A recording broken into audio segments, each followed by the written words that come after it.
What's up guys, this is Astranox. In this video I have the Banshee 13 teams of my 5 accounts. So we're gonna start it off here with account number 1, moving all the way to account number 5. The 5th one is only 1 month old, and of course most of the other ones are between 1 year on the 4th one all the way up to 3-year-old.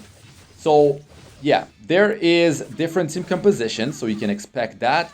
Maybe you're trying to figure out how you should handle Banshee, and well, I'm gonna guide you, I'm gonna help you out with that.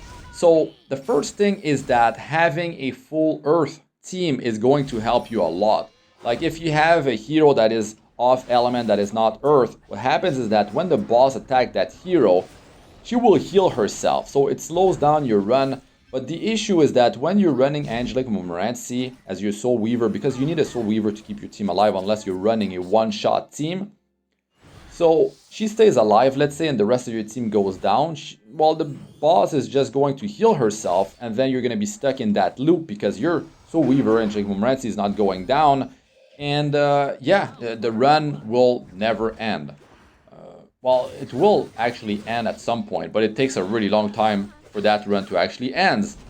So what you should do is run a full earth team. But if you're running Angelic Montmorency, you can still do it by boosting the survivability of the rest of your team. So you bring a knight with Aureus, so you're gonna have damage sharing toward that knight. So Flurry, you do her specialty change into Falconer Flurry with Aureus. She does some healing to the team as well as provide you with defense break debuff for for boosting your damage from her skill number 3. It's very useful. If you can have defense break debuff from one of your hero or more, it will greatly speed up your run. So of course I could be running one-shot teams, and I've done that in the past on my first account, my second account, and my third account, but I prefer to have that gear on a hero that I bring in PvP content, right? Like PvE content as a free-to-play player, because all 5 of my accounts are free to play. 100% free to play.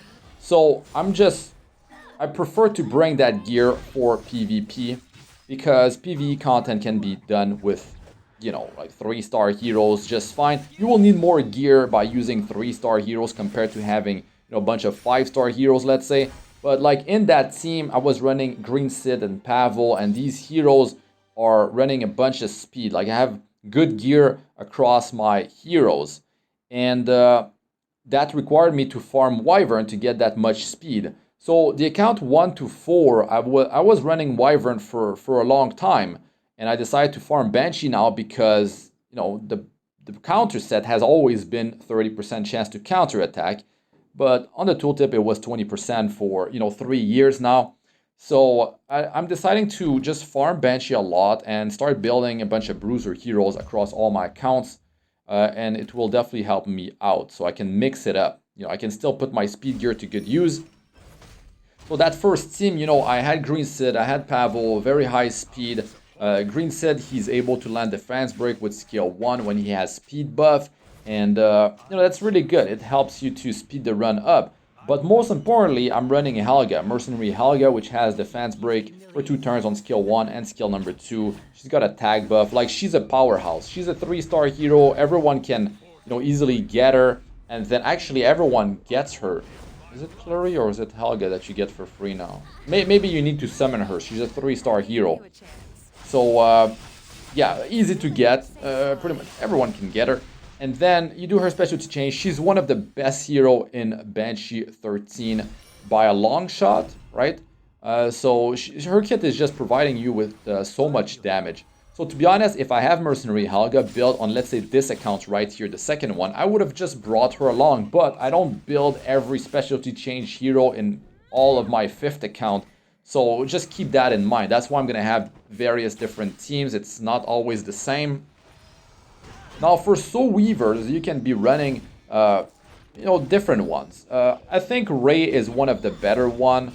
Then there's Destina. She's really good. You could get her from the Selective summon as well if you're trying to rush for Banshee.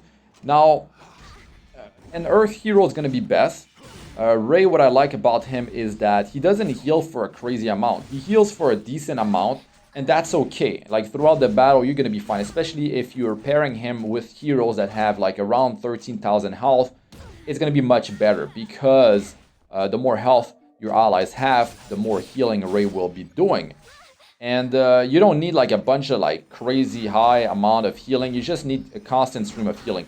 Now, removing debuff across your whole team is quite important because if the boss attacks one of your hero again and that hero had poison debuff, the boss will attack again the whole team, and that is quite a bit of damage, and it can be risky when it happens back to back.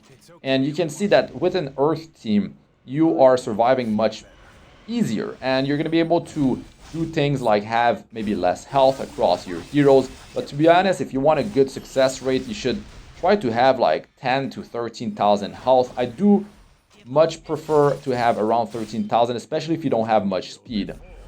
Now, if you're going straight for Banshee, yeah, around 13,000. 13, maybe even more could be a safer bet. If you have a team that has gear from Wyvern, you've been farming Wyvern quite a bit, you can definitely pull some crazy stuff and eventually transition it to a one-shot team or something like that, right? But if you don't have access to speed gear, yeah, I would definitely recommend more health and defense across your heroes. It's just gonna give you a better success rate, and yeah, that's very good, especially if you have a Soul Weaver that is not Earth, right? So you can always use Angelic Montmorency, it's gonna be fine. But Ray, I think, might be one of the better one, really.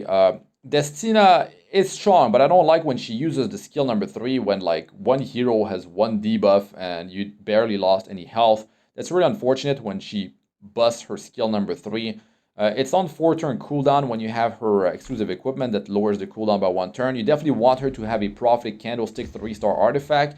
Same deal with Ray. You want to have Prophetic Candlestick because Ray will get attacked quite often. You want to put your Soul Weaver in the front line, and you could bring, you know, Ray or Destina or Angelic Montmorency, and then you bring a knight like Falconer Clary is definitely going to be really good for you. In my 5th account, actually, I was running Clary before, but I replaced her now since I got Landy, and I decided to, yeah, swap Clary for Landy. So yeah, definitely various teams that I'm running, and you can see how efficient these teams are. Now, if you're going to be bringing a 3-star hero like Glenn that I'm bringing in this run, right? Since I have Clary on Aureus, this is only a plus 15 Aureus, just 1 copy, it's not even plus 30. Yeah, you should try to get some like 10,000 health just to be on the safer side. There's going to be some runs where your squishier hero is going to go down. But what's important is that if you have a Soul Weaver that is Earth, and you're going to pair that Soul Weaver with like a Knight that is quite tanky, right? Like Clary, let's say on Aureus, you probably want at least 15,000 health, or she might take too much damage, but she's got self-healing 10% of her maximum health every time she goes, and that really helps to keep her alive.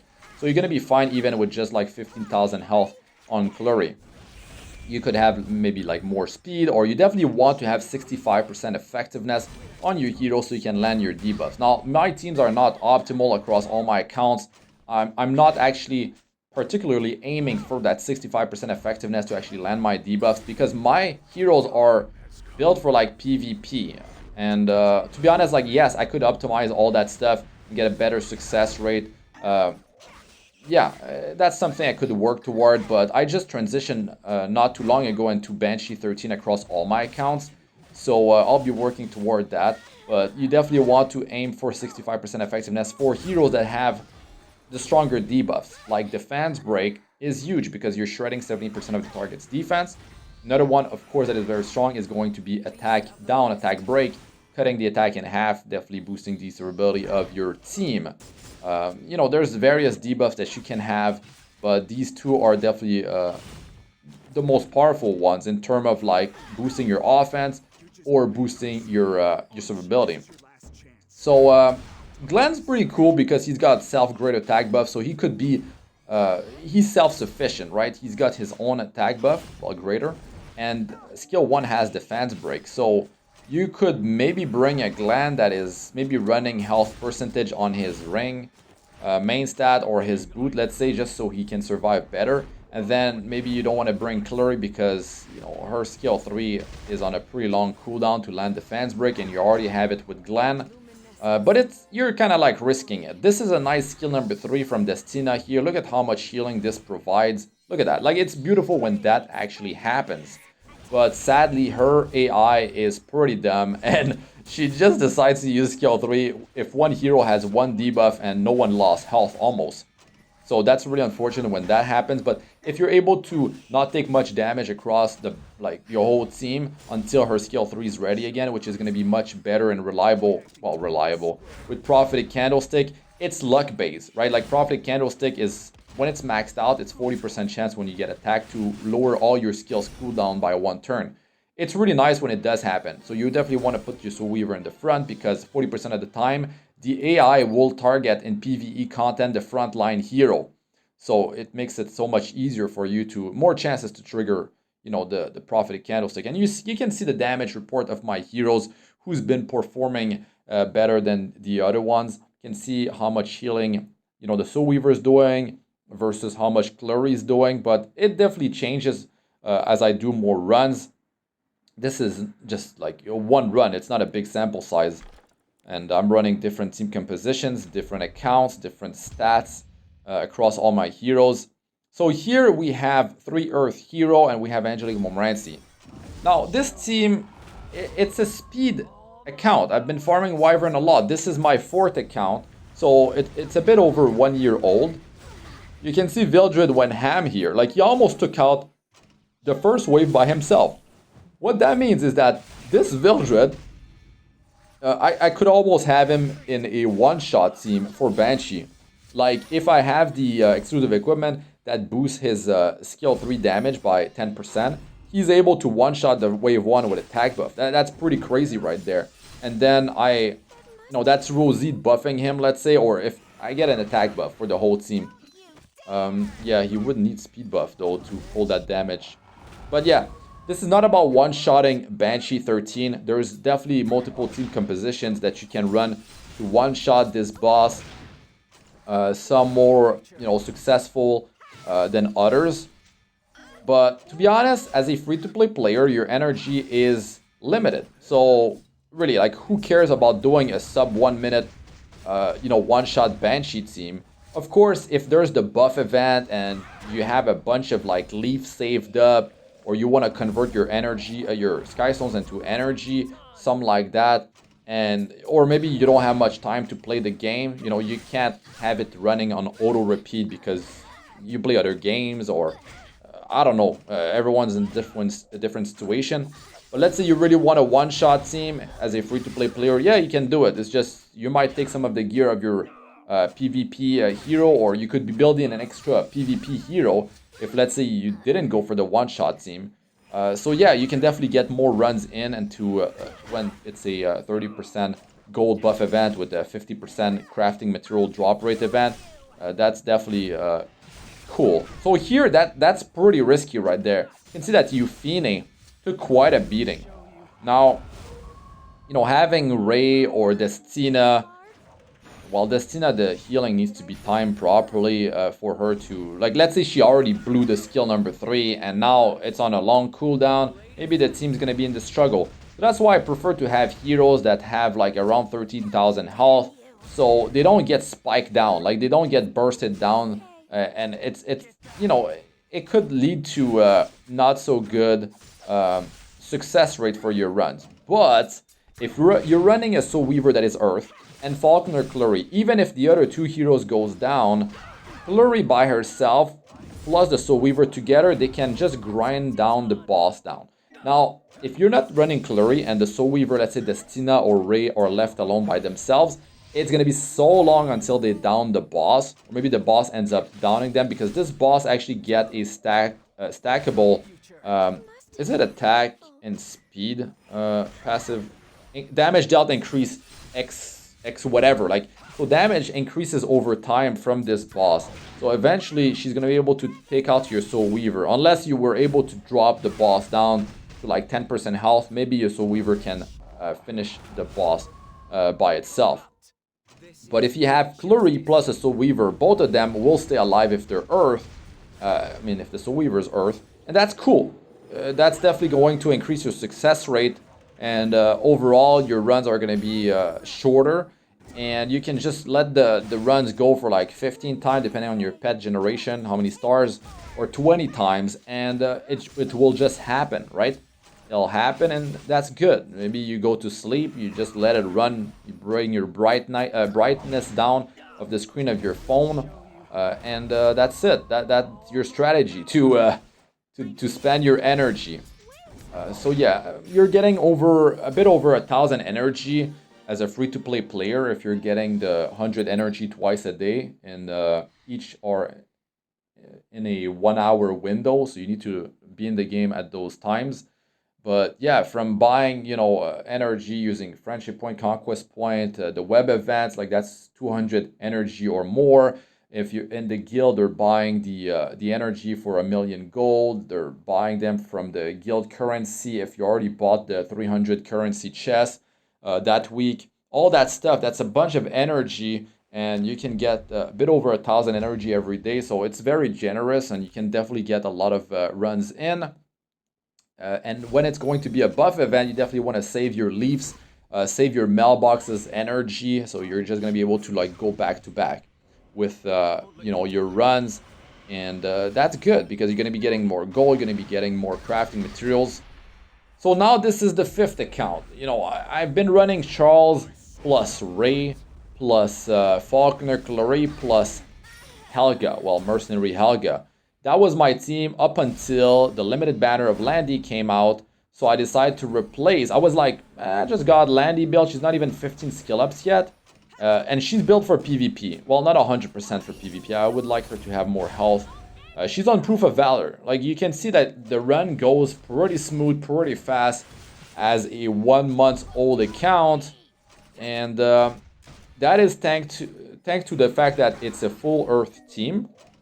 I do have defense down debuff from skill 1 and 2 of Helga. Very nice. I got attack buff from Charles and from Helga. Ray is able to heal the whole team, remove debuff. I mean, it's remove debuff first, heal.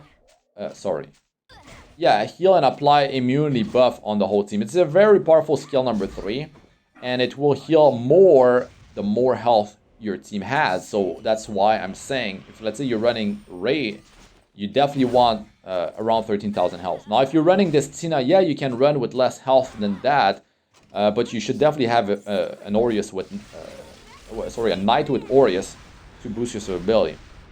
And it's going to be much better like that. Just overall across like, hundreds, thousands of runs, let's say.